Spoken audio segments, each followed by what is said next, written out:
final farewell, the Queen's last great journey.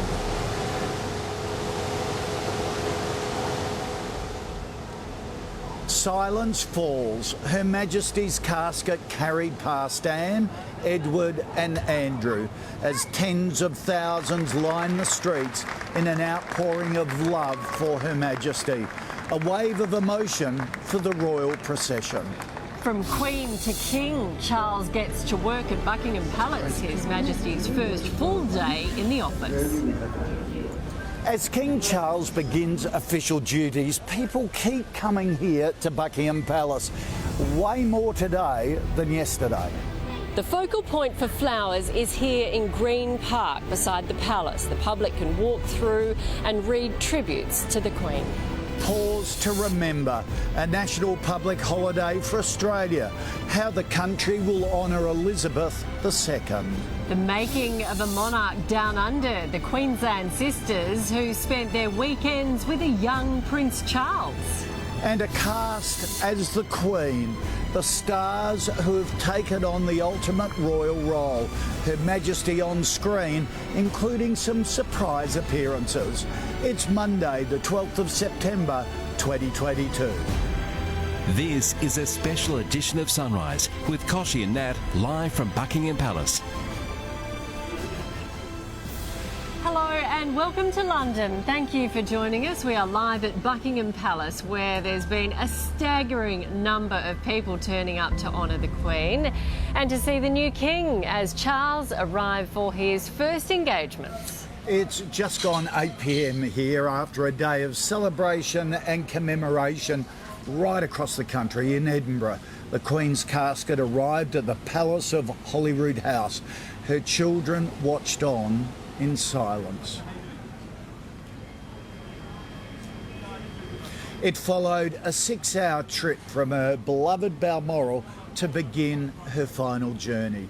Her coffin was draped in the Royal Standard with a simple white wreath on top. Thousands lined the route to see and pay their respects. Let's go straight to our reporters here in the UK for the very latest. We have David Woywood in Edinburgh and Eddie here in London. We'll go to David first. David, the Queen's coffin has just arrived at Holyrood House Palace. Yes, good morning. That's right, Nat. Kochie. She arrived here earlier today. It was a very mournful and respectful first leg of this final journey for Her Majesty the Queen, departing, as you say, her beloved Balmoral Castle estate.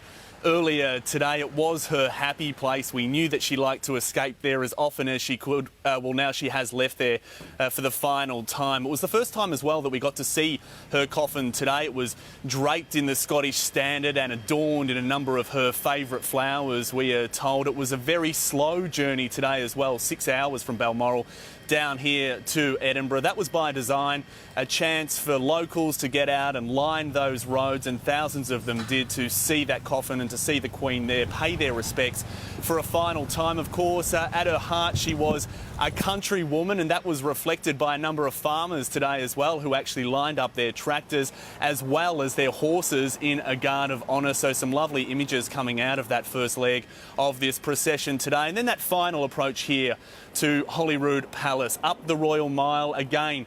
Thousands and thousands of people had camped out. The road was 7 deep in some places there. A very dignified silence had taken over. People throwing those flowers out onto the road. And then as her casket passed through these gates here behind me, a very gentle ripple of applause. Her body was met here by a number of senior royals. It will stay here for the night, for 24 hours. It will then be moved on to the nearby St Giles Cathedral tomorrow, where she will lay in state for 24 hours, a chance for the Scottish people there to pay their respects before she is loaded onto an RAF flight on Tuesday for those final funeral preparations in London, guys.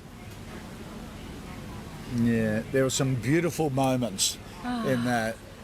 The tractors lined up, little things like that just warmed your heart. Eddie is here in London at Buckingham Palace, and Eddie, King Charles spent the day behind us here, down to business, meeting with dignitaries. And no doubt, Nat and Kochie, he was keeping an eye on those pictures coming in from Scotland all day. But today, yes, was the first official day of business here at Buckingham Palace. It started with proclamation ceremonies held across the UK, local council areas and bigger cities, officially recognising the beginning of the reign of King Charles III. And for the very first time, many people here in the UK singing God Save the King for the very first time. The King himself was here at Buckingham Palace conducting a series of official meetings, the first of many ceremonial occasions to be held over the coming days. He first met with the Commonwealth Secretary-General Baroness Scotland here before meeting with the representatives of the 14 nations that he is now the head of state. Important nations, of course, like Australia, New Zealand, Papua New Guinea, and some nations also that have already said in the last couple of days that they plan to begin the process of becoming a republic. So a really important meeting for the new king, including there with our acting High Commissioner Lynette Wood, who was at that meeting. We'll hear from her a little bit later on. Following on from that, we saw some of those more beautiful scenes that you've experienced in the last couple of days as well, of the crowds here at Buckingham Palace waving to the King and Queen Consort, giving him such a warm welcome as he makes his way to and from the gates that has been his family home for most of his life.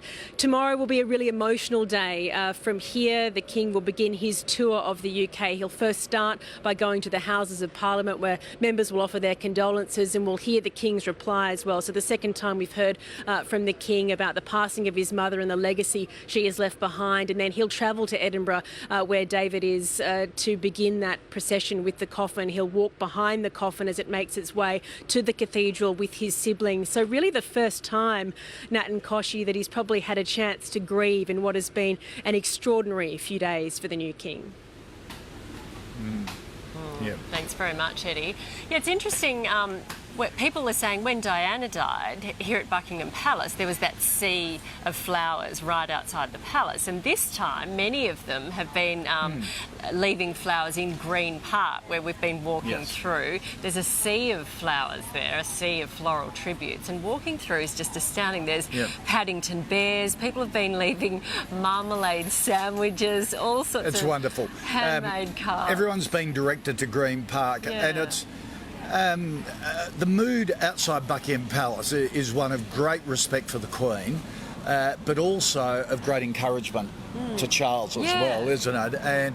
And a lot of the commentators in Scotland were saying there's a marked difference between the sombre atmosphere in Scotland with the Queen making her way to Edinburgh and here in London, which is that mixture of sadness but also excitement for a new reign as well. Interestingly, all the flags in London, except for the Royal Standard behind us on Buckingham Palace, which is at full staff because that's where the new King is doing business, all the other flags have returned to half-mast after being at full mast yesterday with the proclamation. They're now at half-mast until the funeral. So it's a privilege to be here, isn't it? And so many people bringing their grandkids here to and see it as a real moment of history. Exactly. We've been speaking to a lot of the families travelling from far and wide because they want to teach their kids and say, "This, you were here for a moment in history. You are living that," and that's what we're all doing, and we're sharing with you this morning. Very special. Let's get some more news now. Back at Bricky Central with Monique. Thank you both very much and good morning to you. In breaking news, police have released security vision of the moment a multi-million-dollar mansion on Sydney's lower North Shore went up in flames. Officers believe the blaze, which destroyed the Northwood home a week and a half ago, was deliberately lit. The new vision shows an abrupt flash of light before a darkly dressed figure flees the scene. Investigators are asking anyone who can identify the man to come forward. There's a growing push to install security guards round the clock at emergency departments in Victoria to protect staff and patients. Let's go live now to Sunrise reporter Sarah Jane Bell, who is in Melbourne. Sarah Jane, good morning to you. Now, this comes ahead of the state election.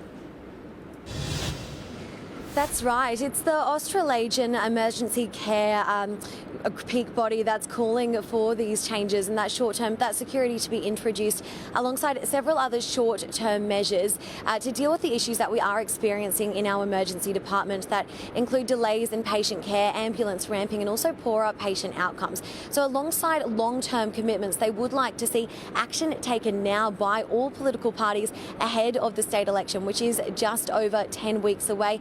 And alongside the security guards at every emergency department, they would also like to see a 20% increase in specialist and allied health care workers that can help deal with issues including family violence and issues for vulnerable people as well. And also a commitment of an extra 1,000 beds in emergency departments across Victoria across the next 5 years. But whether either of the major political parties pick up on these health commitments, we'll find out in the next few weeks. But they have spent plenty of time in hospitals over the past few weeks as well.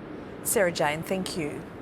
A pilot has died after his plane crashed southwest of Townsville. The 67-year-old was flying to air yesterday morning and was reported missing just after 9:30. The rescue chopper spotted him in dense bushland, but by the time emergency crews reached him, he had died. He was the only person on board. 2 women have drowned in a car after a freak accident in Perth. Witnesses desperately tried to free the 20-year-olds using a spanner to try to break the car's window. Police are now trying to work out how they lost control of their Toyota and how it then plunged into the water. The Ukrainian military says it has recaptured more than 3,000 square kilometres from Russia during a rapid offensive in the country's east. It means Kyiv has tripled its gains in just over 48 hours, pushing the Russian military back to within 50 kilometres of its border. The Ukrainian flag has been raised in several towns, but missile attacks are ongoing. This building destroyed in central eastern Ukraine. All right, Nat and Kochie, it is back to you at Buckingham Palace. All right, thank you, Mon. Still ahead on this special edition of Sunrise, the new Prince of Wales, how William has grown into the role of heir to the throne. And repairing the royal rift, the challenge ahead for King Charles as Meghan and Harry are welcomed back into the fold. More in a moment, live from Buckingham Palace.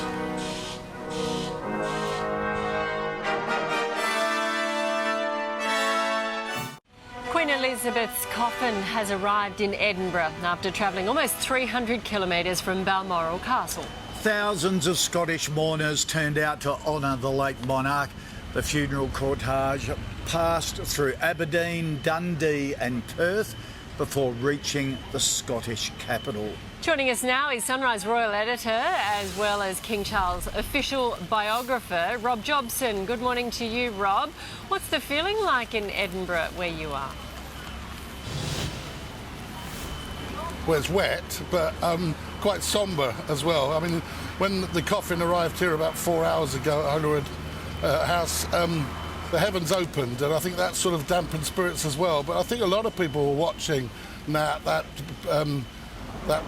really moving procession on the television. If they didn't come out to see it personally, they were monitoring it from their offices, from their homes, everywhere. And I thought it was really quite something to see those people coming out. They were told not to throw flowers in front of the car because that would have distracted the driver. But the fact was, so many people turned out because they wanted to just pay their respects to Her Majesty. Yeah, Rob, it took 6 hours, and as you say, the procession really had some beautiful moments, didn't it? The farmers that lined their tractors up along the edge of the road because they knew she was a country girl and farming was in her blood. It was just beautiful, wasn't it? Well, it was incredibly moving, and, you know, it was almost like we were watching this final performance from this great lady. I mean, she was, of course, her mother, of course, was truly Scottish. Queen Mother was a Bowes-Lyon, and she was, you know, this is where her family come from, in the north of Scotland. So she, in a way, it's almost been choreographed this way, that she was having that long procession, because it's the only really long procession that we're going to get and see, and it's in a country that she dearly loved, and one where, of course, there's been all this talk of referendum and breaking away from the United Kingdom. And she very much used to once said, you know, I was born when I became queen, I was queen of the United Kingdom, and I want to make sure that. And she was so delighted when the referendum said that she was going to remain that, you know, so she purred like a cat, David Cameron said. So this was moving that she was able to be amongst so many people, and so the people of Scotland that she loved. Yeah, it was just lovely. It was hauntingly beautiful, Yes, wasn't it? It really was, watching so many people come out and stand and cry and just wonderful. be in silence. It was magnificent. Thank you very much. Yeah, Rob. we'll be checking back with Rob throughout the morning. Yeah. But just terrific. Coming up on Sunrise today, pause to remember a national public holiday for Australia, how the country will honour Elizabeth II. And the Queen on screen, from the formal to the fun, the stars who have taken on the ultimate royal role. This is a special edition of Sunrise. We're back with more live from Buckingham Palace right after this.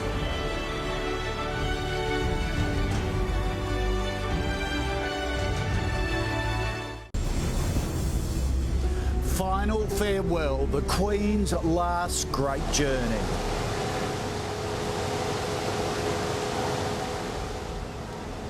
Silence falls. Her Majesty's casket carried past Anne, Edward and Andrew as tens of thousands line the streets in an outpouring of love for Her Majesty. A wave of emotion for the royal procession. From Queen to King, Charles gets to work at Buckingham Palace, His Majesty's first full day in the office. As King Charles begins official duties, people keep coming here to Buckingham Palace. Way more today than yesterday. The focal point for flowers is here in Green Park beside the palace. The public can walk through and read tributes to the Queen. Pause to remember a national public holiday for Australia, how the country will honour Elizabeth II. The making of a monarch down under, the Queensland sisters who spent their weekends with a young Prince Charles. And a cast as the Queen, the stars who have taken on the ultimate royal role. Her Majesty on screen, including some surprise appearances. It's Monday, the 12th of September, 2022. This is a special edition of Sunrise with Kochie and Nat, live from Buckingham Palace. Hello and welcome to London. Thank you for joining us. We are live at Buckingham Palace, where there's been a staggering number of people turning up to honour the Queen and to see the new King as Charles arrived for his first engagements. It's been a day of celebration and commemoration here and right across the country. In Edinburgh, the Queen's casket arrived at the Palace of Holyrood House. Her children watched on in silence.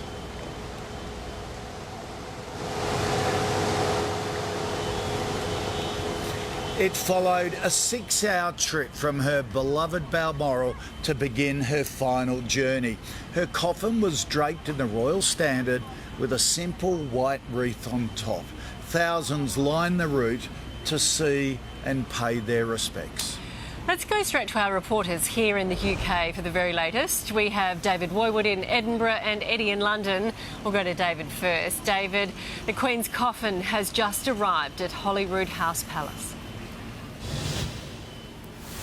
Yes, that's right. She arrived here a few hours ago. Her casket, it was a very slow, sorrowful and mournful journey from her beloved Balmoral Castle earlier today. Of course, it was a place that Her Majesty loved. It was known as her happy place. Well, now she has left it for a final time. As you say, it was a 6-hour journey between Balmoral and here in Edinburgh. It was the first time as well that we got to see her coffin there, draped in the Scottish standard, as well as adorned with a number of her favourite Scottish flowers. A slow journey through those Scottish little villages there, thousands of people coming out, lining the road throwing those flowers in front of her hearse there. A very quiet crowd as well in many of those places, of course. We know that the Queen, at her heart, she was a country woman. She loved all things rural and agricultural, and in a little bit of a nod to that, a number of farmers actually came out and they lined up their tractors and their horses in a guard of honour as her casket was driven by. So some lovely pictures there today. And then that final approach here in Edinburgh up the Royal Mile. Again, thousands and thousands of people had camped out. The crowd was 10, 12 deep in some spots there. A very quiet, dignified, respectful crowd, and that gentle ripple of applause then as her casket was driven through the gates here at Holyrood Palace.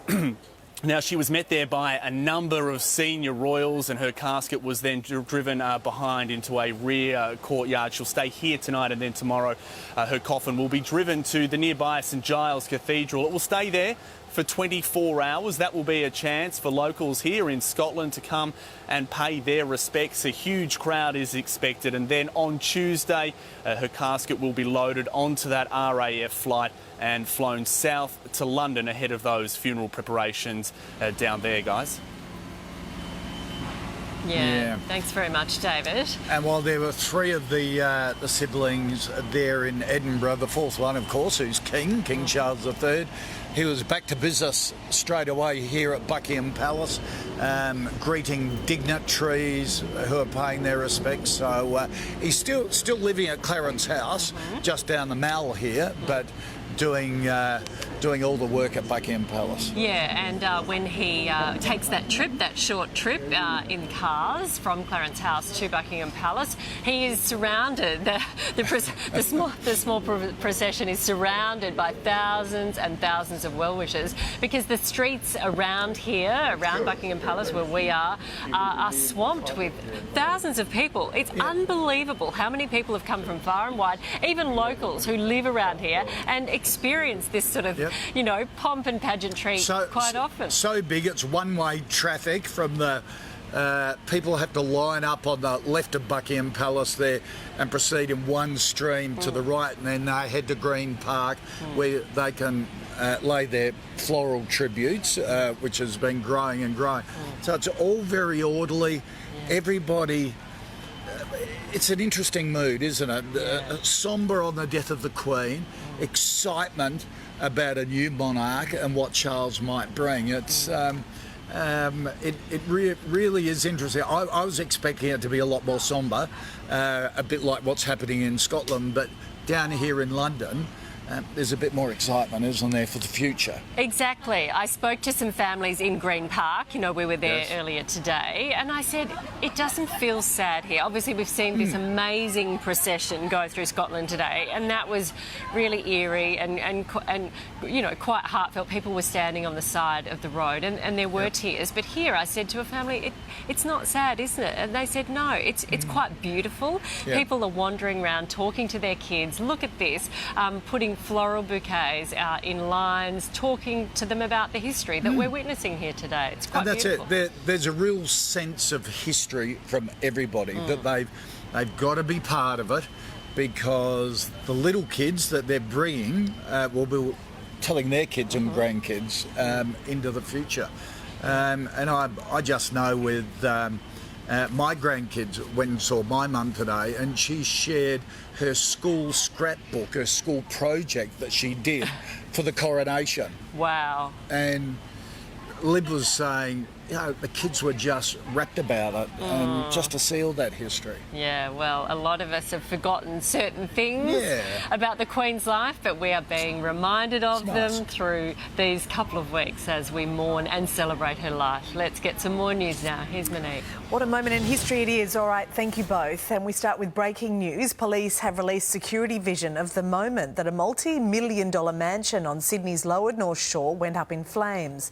Officers believe the blaze, which destroyed the Northwood home a week and a half ago, was deliberately lit. The new vision shows an abrupt flash of light before a darkly dressed figure flees the scene. Investigators are asking anyone who can identify the person to come forward. There are growing calls for security guards to be posted at hospital emergency departments in Victoria. The Australasian College for Emergency Medicine says 24-hour security is necessary to protect patients and staff, calling it an important short-term measure with the health system under so much strain. It's released the proposal along with a number of other recommendations ahead of the November state election. The decision to make September 22 a public holiday in honour of Her Majesty the Queen has drawn a swift backlash from doctors and retailers alike.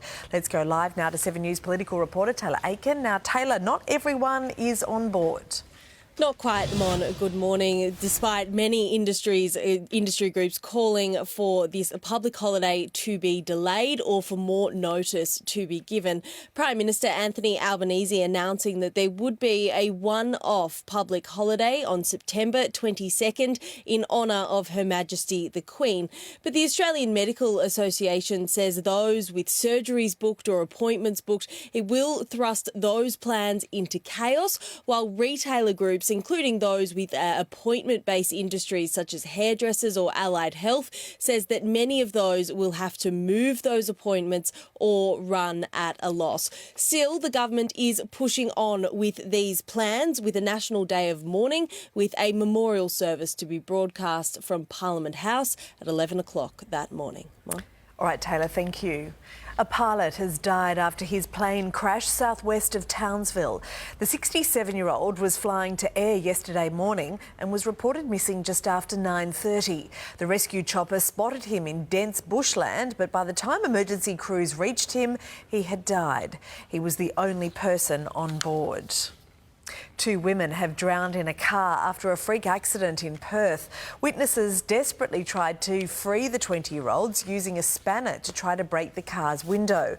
Police are now trying to work out how they lost control of their Toyota and plunged into the water. US President Joe Biden has honoured the victims of the September 11 terrorist attacks at a memorial ceremony. The president, along with victims' families and government officials, observed a moment of silence at the Pentagon in Virginia, marking 21 years since the tragedy. 21 years ago. 21 years and we still kept our promise. Never forget. We'll keep the memory of all those precious lives stolen from us. Nearly 3,000 people died in the attacks when al-Qaeda hijackers flew planes into New York's World Trade Center towers and the Pentagon in Virginia.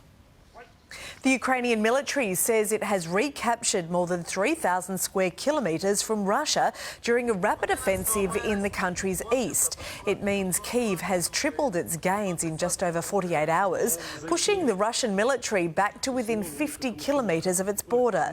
The Ukrainian flag has been raised in several towns, but missile attacks are ongoing. This building destroyed in central eastern Ukraine. Plans to develop a new stadium on the Gold Coast are being fast-tracked after the recent Kiss concert proved to be a smash hit. Let's go live now to Sunrise reporter Tamara Bowe. Now, Tamara, the Gold Coast wants to be the go-to for more live music events in Australia. Do we what, Mon? Look, legendary rockers Kiss gave their fans the ultimate Aussie send-off, playing to an almost packed-out crowd right here at Seabus Stadium on Saturday night, and they impressed. Not only the 13,000 fans that turned out to see them, but also city leaders, with talks now turning to fast-tracking the development of the coast's first-ever boutique stadium to be built right here in the city. So serious, these talks are, in fact, that council has already employed its first-ever chief investment officer. Now, that CIO's main priority, they've been given a mandate to develop a stadium that sits size-wise somewhere between Seabus and Metricon, so able to hold a crowd capacity of somewhere around 8,000 to 10,000 people. Where will it be built? Well, that's anyone's guess, but we know council is eyeing off a couple of parcels of land in the city close to accommodation and transport. When will it be built? Well, Mon, fans are being told, don't hold your breath. This won't be a quick and easy fix. That stadium probably won't be up and running until around 2032. All right, Tamara, thank you. Well, now to today's weather, and JT is in Sydney for us this morning. Good morning to you. Looks beautiful there. Good morning, Mon. Yeah, it is prime time if you are into beautiful sunrises. We are at the Opera House forecourt, and as Nat was saying, there were so many elements to the Queen that we are remembering over the last few days, and one of those is that she was a huge champion of the arts. When she ascended to the throne, there was this great belief that the dawn of the second Elizabethan age would renew the arts, and in 1954 they established the Elizabethan Theatre Trust, and so many of our great arts institutions in Australia can trace their origins back to that trust. So the Australian Opera, the Australian Ballet School, NIDA, all tracing their origins back to that trust. And of course she was here in 1973 to open the Opera House. She attended. Which show was it? Well, I'll tell you after the weather forecast.